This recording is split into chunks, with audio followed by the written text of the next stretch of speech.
Emery, tell us a little bit about the impact of technology on communications, because it's a theme that's been running through the conference in every session. Yeah, it has. And with technology, I always think it's really interesting because the way that we do things has really changed. When I very first started out in PR, I always say to people, I used to read every single newspaper and cut out the bits that were interesting, stick them in a book and thud them on my boss's desk and call it a thud because it was so happy.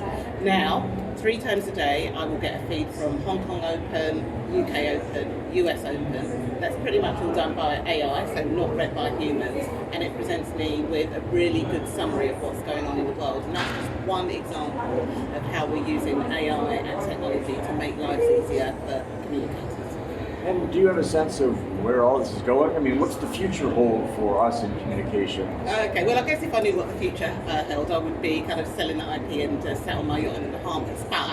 But what I will say, I always go to Shell Holtz's sessions. I always find them really, really informative and enlightening. And 3 years ago when I was in Vancouver, he was the one that told me about things like Telegram and about TikTok, which is why I was using those things before everyone else to get a feel of what they were like and to try and think about how we could apply those to the kind of communications world. And even now, it was dismissed as something for young people, but now, the way that we're delivering short form news in a matter of, just seconds to help people really understand what's going on is really inspiring. And yesterday's session was all about metaverse.